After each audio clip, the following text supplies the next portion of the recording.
अशोक चौधरी सर्वदलीय नेता हैं, अपने हैं जदयू में, बाबूजी थे कांग्रेस में, बेटी है लोकसभा में, समाज है भाजपा में, और पीछे से आरजेडी में भी डील किया होगा।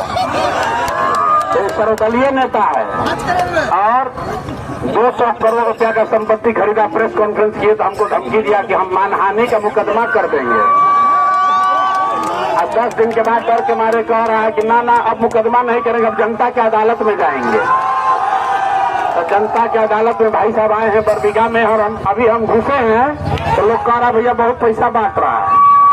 बरबीघा विधानसभा क्षेत्र में जनसुराज पार्टी के सूत्रधार प्रशांत किशोर ने रोड शो करके जो है अपने उम्मीदवार के पक्ष में वोट की अपील की। इस धमाकेदार रोड शो में भारी संख्या में जो कार्यकर्ता जो है वो यहाँ पर मौजूद हैं और अपने उम्मीदवार के पक्ष में उन्होंने वोट की अपील करते हुए ये भी कहा कि यहाँ पर बहुत से ऐसे गद्दार आएंगे वोट मांगने के लिए, लेकिन आपको सही चुनाव करना है। आपको पैसे का लालच दिया जाएगा लेकिन आपको लालच में नहीं आना है। पैसे सारे लेने हैं, सबके लेने हैं, लेकिन वोट आपको कहाँ देने हैं ये आपको पता होना चाहिए। इसके साथ ही साथ उन्होंने अशोक चौधरी के अलावा जो है नीतीश कुमार पर भी हमला बोला, इसके बाद लालू परिवार पर भी हमला बोला। हमला बोलते हुए उन्होंने जो है अपने उम्मीदवार के पक्ष में वोट की अपील की और मुकेश कुमार सिंह को जिताने का उन्होंने जनता से अपील की।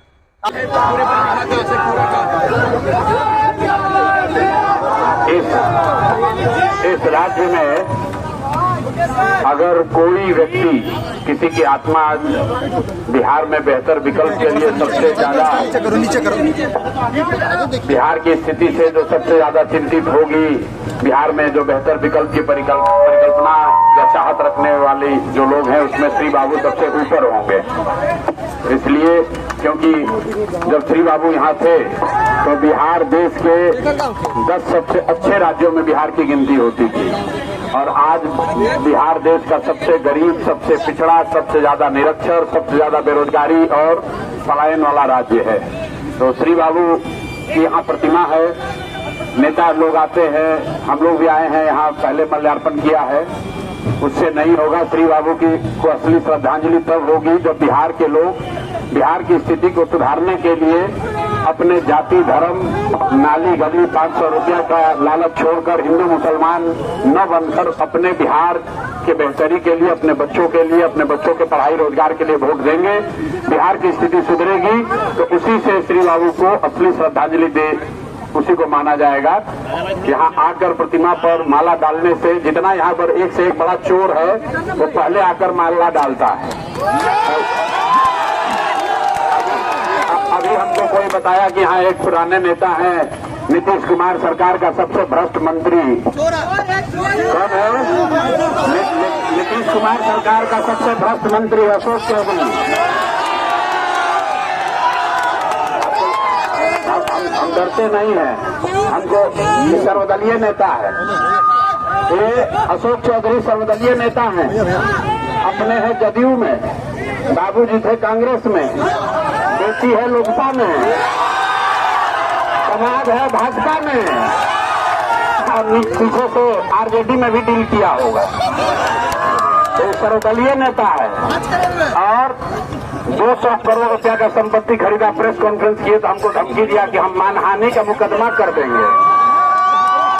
अब 10 दिन के बाद डर के मारे कह रहा है कि ना अब मुकदमा नहीं करेंगे, अब जनता की अदालत में जाएंगे। तो जनता की अदालत में भाई साहब आए हैं बरबीघा में और अभी हम घुसे हैं तो लोग कह रहा भैया बहुत पैसा बांट रहा है। अब बताइए 500,000 करोड़ रुपया लूटा है बिहार से, तो आके यहाँ पर कुछ चेंज खुदरा बांट रहा है पब्लिक को बेवकूफ बनाने के लिए। तो सब भैया जो पैसा बांट रहा है, जिसको पैसा मिले पैसा पहले लेना है सबको, पैसा लेना है। हम ही लोग का लूटा हुआ है, जो कुछ तो कम से कम निकाले इसके खजाना से। नामी बेनामी बहुत पैसा बनाए हैं, तो इनसे पैसा लेना है। लेकिन जिस दिन वोट देने जाना है उस दिन इतना जोर से ठोकिए, इतना जोर से ठोकिए कि अब एगो फर्जी डिग्री लगा के प्रोफेसर बने हैं 60 साल की उम्र में। तब इनको हम लोग विधायकी से मुक्त कर दिया जाए कि अब कॉलेज में जाकर ही पढ़ाना शुरू करें। तो बिहार सरकार से सैलरी भी ले रहे हैं बिहार का युवा बेरोजगार है। ये भाई साहब एमएलए भी है, मंत्री भी है और प्रोफेसर भी रहेंगे। यही कब परीक्षा दिए पता नहीं चला। 57 साल की उम्र में पटना यूनिवर्सिटी में प्रोफेसर हो गए। भाई थोड़ा सा अब इनको एक काम से मुक्त कर दीजिए आप लोग, मुंह नहीं विधायकी से मुक्त कीजिए ताकि जाकर कम से कम पटना यूनिवर्सिटी में पढ़ाए। सब लोग तैयार है ना भाई? सर्वदलीय नेता अशोक चौधरी का इंतजाम यहाँ होना चाहिए ना? जोर से जरा बोलो भाई, होना चाहिए कि नहीं होना चाहिए? होना चाहिए। जरा जोर से बोलिए, जय बिहार। श्री बाबू की प्रतिमा यहाँ है, इनको साक्षी रखकर बोलिए, जितने भ्रष्टाचारी हैं इनको जेल जाना चाहिए कि नहीं जाना चाहिए?